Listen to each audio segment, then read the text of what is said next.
Hello, my name is Aleia Schaum, and I am a practitioner at Wellness Evergreen. And what I do is brainwave optimization.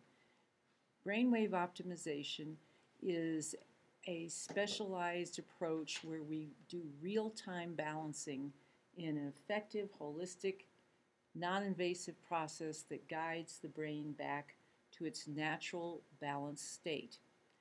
Now, um, this process can help people with many, many different things. So today we're focusing on sleep, and sleep is one of the main things that people report when they experience brainwave optimization.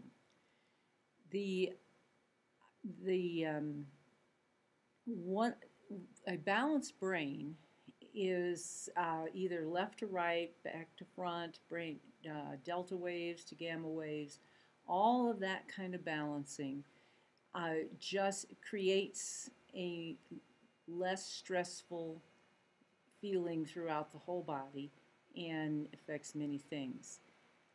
Uh, I think yes, Christine mentioned the parasympathetic nervous system when she mentioned about meditation. We also work with the parasympathetic and the sympathetic nervous system. What we're doing is we are balancing the two. They help each other. The parasympathetic nervous system is the action, things that we do, and in the parasympathetic, or the sympathetic, no, excuse me, the sympathetic is the action, and the parasympathetic is kind of the brakes. So you need a balance between the two. If you don't, if either one is so strong that the other one isn't functioning, then it can result in disharmony in many different ways, but one of the ways is your sleep. So, so that's one of the balancings we do. During the balancings, we give people visualizations, and the visualizations around sleep are often to visualize what to do to get ready for a good night's sleep. We let people think about that and think about what it is that they find to be the best. But some of the things that we mention are things like not eating for at least two hours before you go to sleep. People often say you shouldn't eat after 8 p.m. at night. A lot of the things that Lynn mentioned about how your room is set up, the bedroom. Also, just having a routine. Our body has a cycle. The cycles are associated with the cycles of the sun. Having a routine helps the body get into the cycle of going to sleep. I don't know about you, but I notice that the times where I have a little harder time going to sleep are when I have stayed out late and get home and just go right to bed and don't do the relaxation kinds of things. It's recommended that you don't do anything electronic for an hour before going to bed, which in today's world is kind of a challenge. the Things like a hot bath or a hot tub, things like breathing and meditation that Christine was showing you, all of those things, incorporating those in preparation for sleep is really helpful. So that's one of the things we do when you come to Peak Brainwaves for brainwave optimization sessions. Just recently,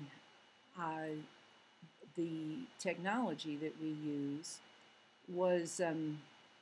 has been studied by an independent study was done at Wake Forest Medical School, and they did it on insomnia, and it was a double-blind study.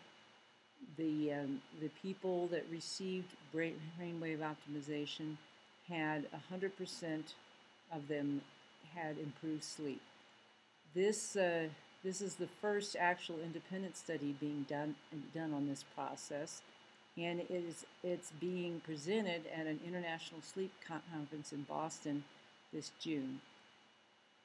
So, we're just beginning to see concrete evidence of what many people have reported to me personally, my clients, about how their sleep improves. The testimonials I hear, and also my own personal experience, is that we, myself and the clients, sleep much more deeply, feel more rested, are able to go back to sleep more easily when they wake up in the middle of the night. And some people actually find that they need less sleep to be rested because they're sleeping more deeply. I was one of those people that I really needed 8 hours of sleep before I experienced brainwave optimization, and now I don't. I need 7 hours. Is pretty general for me. So the what the first step to experiencing brainwave optimization is to have an assessment. And in the assessment, we can show you what is going on with your brain waves that could be affecting your sleep. There are specific things that, like beta waves being overactive in the back of the brain. We want our beta waves, which are our cognitive functioning, really operating right here in the frontal part, the executive functioning. But in the back of the brain, this is not where we want overactive beta waves. Also, the imbalance between the parasympathetic and the sympathetic is something we can show you in an assessment. So I hope you go to my website, www.peakbrainwaves.com, and to learn more about what brainwave optimization is, and to contact us for an assessment to learn about how your brainwaves are keeping you awake at night.